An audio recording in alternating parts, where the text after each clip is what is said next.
विपिन शर्मा जी, क्योंकि आज हम लोग पाकिस्तान का अगर दोहरा मापदंड देखें तो एक तरफ तो जो बड़े बड़े मंत्री हैं वो अपने परिवार को विदेश भगा रहे हैं अपने प्राइवेट प्लेन से, और दूसरी तरफ बिलावल भुट्टो जैसे नेता बयान दे रहे हैं कि सिंधु में या तो हमारा जल बहेगा या तो उनका खून बहेगा। तो ये क्या उनकी मानसिकता दिखाती है कि रस्सी जल गई लेकिन अभी भी बल नहीं जा रहा है? पाकिस्तान का हाल ही यही है कि रस्सी जल गई, बल नहीं गया।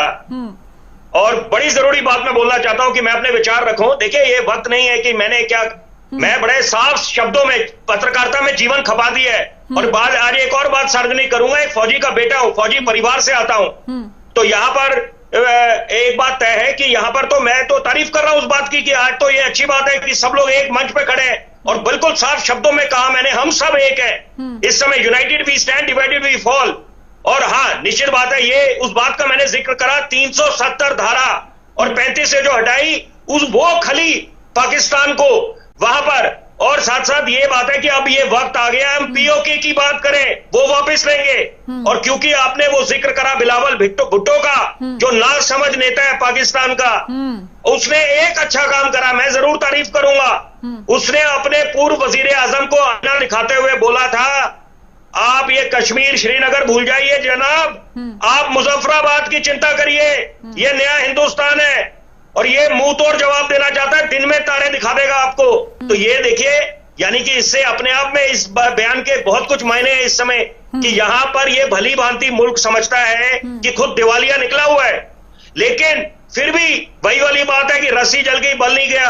और यहां पर तो हिंदुस्तान का इन्हें एहसान मानना चाहिए कि हमने इनको जो सहयोग दिया या इनको जो बख्शा हुआ है। और दूसरी बात बड़ी जरूरी है कि जो तहव्वुर राना 26/11 का जो को एक्यूज्ड है, जो वो राज खोल रहा होगा, जो हम अनुमान लगा रहे हैं, घर बैठे अनुमान लगा रहे हैं कि वो राज खोल रहा होगा, उससे भी रातों की नींद खराब हो रही होगी पाकिस्तान की। कि यहां पर क्योंकि पाकिस्तान बेनकाब होने वाला है अंतरराष्ट्रीय पटल पे, तो यहां पर उन्होंने ये दूसरी नापाक हरकत कर दी पहलगाम में। ये भूल गए कि यहां पर जो हमारी जो फौज है जी, जो इतनी सक्षम है कि पूरे पाकिस्तान को बर्बाद कर सकती है। तो ये मुझे लगता है कि यही कारण है कि इस समय अफरा तफरी का माहौल बना हुआ है।